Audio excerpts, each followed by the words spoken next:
اتجوز عليكي بقيتي الاولى وهي التانية. تعالي معايا في الفيديو ده وانا ارجعهولك، اخليه يسيب التانية ويرجع للاولى. الاولى مهما كان تحلى. تعاليلي.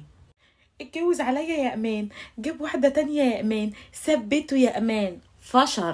فشر جيش ايمان الاباجوري. اي دونت هاف تايم. هرجعهولك البيت، بس تعالي معايا في الفيديو ده وحياة امك لا تعملي الكلام اللي انا هقوله. وهيرجع يا حبيبتي. انا هديله تارجت 30 يوم يعني شهر. اول حاجة انا هعملها هسأل نفسي سؤال: جوزي اتجوز تاني ليه؟ لو جوزي اصلا نسوانجي وبتاع ستات وكده كده هو جاي في جواز و يبقى ما تشوفيش المحتوى وما تشوفيش الفيديو، لان انا قايله في اول فيديوهات ليا الراجل النسوانجي المدمن البخيل ملهوش علاج، وضعيف الشخصيه وابن امه دول مالهمش علاج، فما نحرقش الفيديو مع بعض. طب لا يا امان، هو ملهوش في النسوان وكده، بس اذ فجأة اتجوز.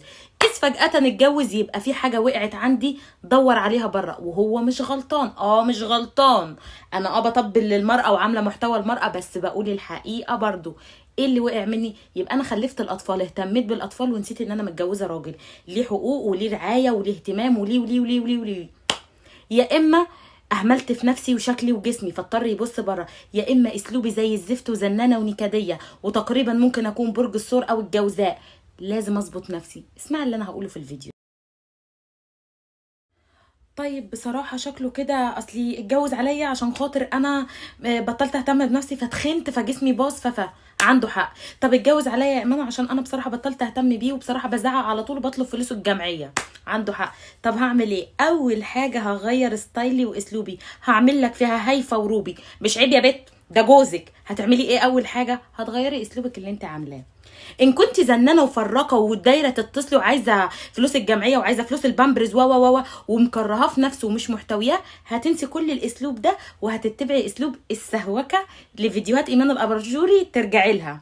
طب يا امان مش كده، هو اتجوز بس عشان انا مش مهتمه بنفسي، اصبغ شعري، انزل جيم. مفيش يا ايمان ماديه للكلام اللي انت بتقوليه. عايزينك تعيشي معانا الواقع. الدولار رفع فمفيش وقت للجيمات والهبل اللي انت بتقوليه. خلاص يا حبيبه قلبي، مفيش فلوس والماديه ضنك. هبدا في البيت اعمل تمارين اهو. مفيش ماديه، هصبغ شعري الصبغه العاديه، مش لازم لوريال. واخده بالك معايا؟ كله حاجه وليها حاجه، واللي عايزه تعمل حاجه بتعملها. واحنا الستات اللي عايزه حاجه الحمد لله بتعملها، يعني سكه ودغري مع بعض كده. واخده بالك معايا؟ اتحول واغير نفسي واغير اسلوبي طب يا امان انا عملت كل ده، ما هو لسه متجوزها عايزاها تتطلق. انهي الموضوع قبل ما تحمل، قبل ما تجيب منه عيال. ازاي يعني؟ هو انا قاعده معاهم؟ هقولك هسحب جوزي واحده للبيت، ولو انا مخلفه منه ولاد هخلي الولاد يضغطوا عليه يجيبهم البيت. بعد ما غيرت اسلوبي وعرفت النقطه اللي بسببها جوزي اتجوز وغيرتها، هبدا اسحبه عن طريق العيال من بيته التاني لبيتي انا. كأن العيال هم اللي طالبينه وبيجيبوه، كأن العيال هم اللي عايزين باباهم. انا ماليش دعوه، انا بريئه، انا مسكينه، انا يتيمه. واخده بالك معايا؟ هيتسحب. اما يتسحب بقى عندي في البيت يلاقي الدنيا كلها متغيره. اسلوبي، شكلي، جسمي، اظبط البيت، اظبط شموع، اودي العيال عند امي. خلاص ما العيال جابوه، نبعت العيال عند ماما. فاهمه انت؟ احرك نفسي، اتشقلب، اعمل حوارات عشان بدل يبات الليله يبات التانيه والتالته. ابدا اسحبه بالاسلوب ده. طب انا مش جايبه منه عيال، اعمل ايه يا منيله؟ عارفه الكومنتات اللي بتقفلني من المحتوى كله. هقولك مش جايبه عيال يبقى ليا اسلوبي. ما انا لسه مراته ما طلقنيش، هتصل بيه في التليفون: انا محتاجاك ضروره، عايزاك في مشكله كبيره حصلت. اي حوار في اي بتنجان تحوريه عشان يجي البيت. ومش هوصيكوا على الحوارات، اذا كان انا عامله لكم برنامج اسمه حوارات ستات من كتر الحوارات، فالموضوع ده بالنسبه لنا ما بياخدش وقت. بعد ما تعملي الحوار وتسحبي رجله على البيت، يبات في الليله، في التانية في الاستوريهات تنزل تكيدي في التانية. الكيد من اساسيات وعناصر مهمه للفيديو ده عشان تبقي فاهمه. طب يا امان وبعد كده هستمر على الخطه دي شهر لحد ما نسيت التانية وزحلقها قبل ما التانية تحمل وتجيب عيال. سواء انت معاكي او مش معاكي، لو جابت طفل مش هينفع يطلق. انا بقولك السكه والدغري، فننقذ الموقف قبل ما في عيل يدخل في النص وتلبس بقيه عمرها. كمان فتره الخطه دي هتفضل فتره لحد ما هو ينسى التانية ويرجع للاولى. ومهما حصل يا جماعه، طالما في اطفال وفي الاولى هيرجع لك، بس لازم اسعى.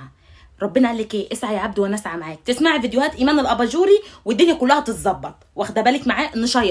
نشير الفيديو، فاهمه؟ عشان ننجز مع بعض كده الكلام. تعملي اللي انا بقوله، تفضل خططك تفضي نفسك. لو بتشتغلي سيبي الشغل، تفضي نفسك لحد ما ترجعي جوزك. والغلطه اللي انت عملتيها ما تكرريهاش. شكلك وجسمك ما يتسابوش. اهتمامك بالاطفال ما ينسكيش ان معاكي راجل. الراجل اللي معاكي ده عقله اصغر من الطفل اساسا، هو ما عندوش وقت، هو اي دونت هاف تايم عشان تبقي فاهمه برضو. فلازم ابقى محتويه جوزي وعلاقتي تبقى بيه فريندلي اكتر من اي حاجه. شيروا الفيديو وتابعوا المحتوى.